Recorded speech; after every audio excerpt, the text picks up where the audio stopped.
Hello students, welcome to Cambridge English trainers. CBSE English के chapters, syllabus और novel को easy language में समझने के लिए ये वीडियोस तुम्हारी काफ़ी हेल्प करेंगी।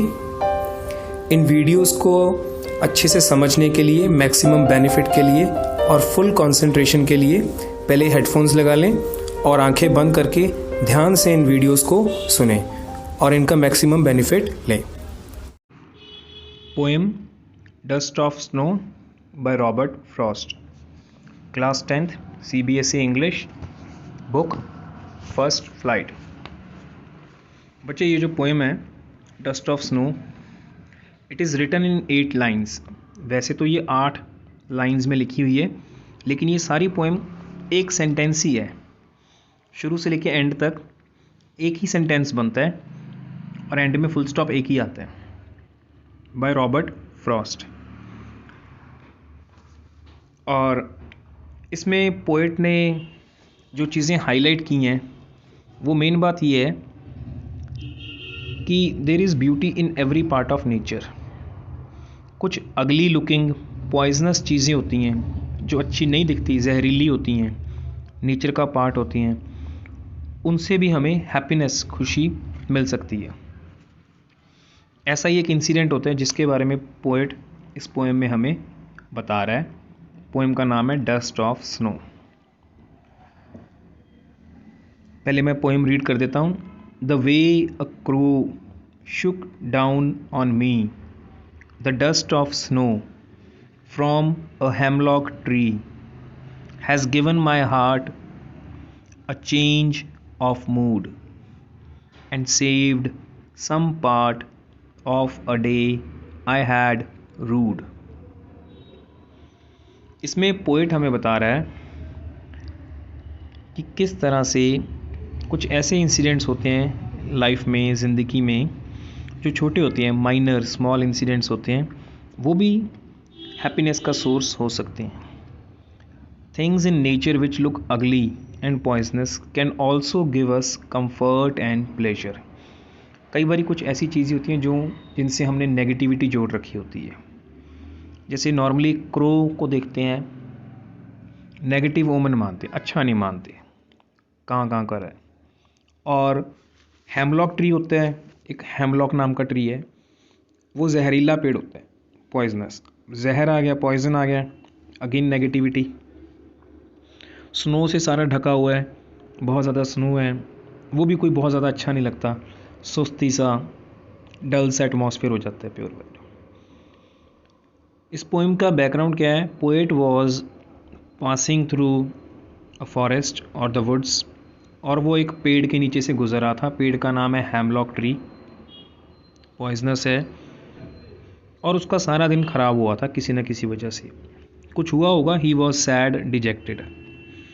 जैसे ही वो पेड़ के नीचे से निकल रहा है, गुजर है, उस पेड़ पे स्नो पड़ी है, बहुत ज़्यादा स्नो फॉल होकर हटी है और वहाँ पे स्नो बहुत ज़्यादा पड़ी है।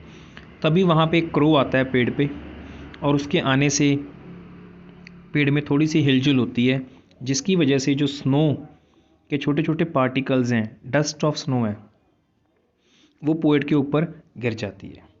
लेकिन उसको ऐसी फीलिंग आती है जैसे किसी ने फूलों की बारिश कर दी हो, शावर ऑफ फ्लावर्स उसके ऊपर गिरता है, और पोएट का मूड बदल जाता है।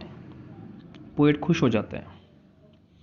पहले उदास था, और ऐसा इंसिडेंट होता है, क्रो के आने की वजह से हेमलॉक ट्री पे से उसके ऊपर डस्ट ऑफ स्नो गिरती है, तो उसका मूड बदल जाता है अच्छे के लिए। पहले सैड था, लेकिन अब उसका मूड हैप्पी हो गया, ही फील्स हैप्पी, और उसका सारा दिन जो बर्बाद हो गया था, उस दिन का कुछ पार्ट बच गया। तो बता रहा है कैसे नेगेटिविटी, छोटे incidents, ugly things are also source of happiness. The way a crow, जिस तरह से क्रो ने मेरे ऊपर स्नो की डस्ट को फेंका है। शुक down on me, dust of snow. देखो, डस्ट ऑफ स्नो, डस्ट मैंने लेफ्ट ओवर, वर्थलेस, यूजलेस, बेकार चीज़ें, इसके ऊपर क्या गिरा है? स्नो नहीं गिरी, स्नो की डस्ट गिरी है।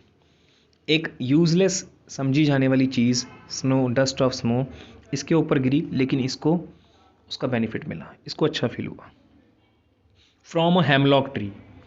हेमलॉक ट्री क्या है? पॉइजनस पेड़ है, नेगेटिविटी लगता है भी पता नहीं क्या जहरीला पेड़ है, लेकिन वहाँ जो एक्सपीरियंस हुआ उससे इसको बहुत अच्छा महसूस हुआ। He felt comfortable and it was a pleasing experience. Has given my heart a change of mood. Dust of snow hemlock tree से जो इसके ऊपर गिरी है क्रो की वजह से, has given my heart a change of mood.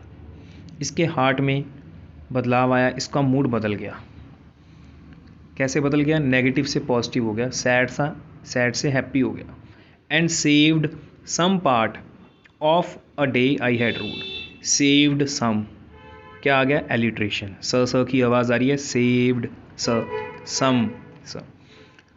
Some part of the day I had rued. Rued means ruined, बर्बाद हो गया था जो मेरा दिन, उसका कुछ हिस्सा इस इंसिडेंट ने मेरा बचा लिया। सो क्लियर होगी। पोएट फॉरेस्ट में से, वुड्स में से निकल रहा था, उदास था, इसका मूड ख़राब था, किसी वजह से इसका दिन ख़राब हो गया था। हेमलॉक ट्री के नीचे से गुज़रता है, उस पर स्नो इकट्ठी होती है, पड़ी हो रही होती है, और क्रो उसके ऊपर आता है। जैसे ही क्रो आता है तो थोड़ी सी हिलजुल होती है पेड़ पे, जो स्नो की डस्ट होती है इसके ऊपर गिरती है, ऐसे गिरती है जैसे किसी ने फूलों की बारिश की हो, स्वागत किया हो। अब क्रो भी नेगेटिव है, स्नो भी सुस्ती का संकेत है, हेमलॉक ट्री भी पॉइजनस है, तीनों चीज़ें अगली पॉइजनस और नेगेटिव हैं। लेकिन जो इन्होंने इफ़ेक्ट दिए है वो इसके ऊपर पॉजिटिव इफ़ेक्ट हुआ है, इसका मूड बदल जाता है। ही फील्स हैप्पी, और ये सोचता है कि मेरा दिन का कुछ हिस्सा तो आज बच गया। छोटा सा इंसिडेंट है बिल्कुल, उसकी वजह से ही there has been a positive change in his mood. Dust of snow hemlock tree. Dust of snow is used as, बस इसमें राइमिंग स्कीम देख लेते हैं। फर्स्ट लाइन का एंड वर्ड है क्रो, ओ ए देते थे इसको, आवाज़ को ए साउंड लेटर देते हैं। सेकेंड लाइन में है मी, ई, नेक्स्ट आवाज़ आ गई तो इसको हम नाम देते हैं बी। स्नो, क्रो से राइम हो रहा है तो ये फिर ए आ गया। ट्री मी से राइम हो रहा है, इसको बी देंगे। अब आ गया A B. Second paragraph heart, नई आवाज़ आ गई ट की, सी साउंड। मूड, नई आवाज़ आ गई डी। पार्ट हार्ट से मैच कर है, सी आ गया। रूड मूड से मैच कर है, डी। C D.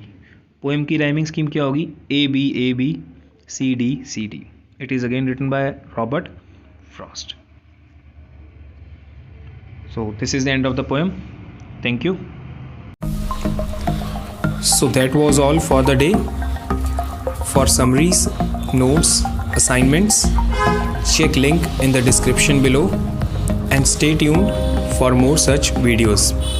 अगर ये वीडियोस आपको हेल्पफुल लगे तो शेयर, लाइक और सब्सक्राइब ज़रूर करना। Thank you.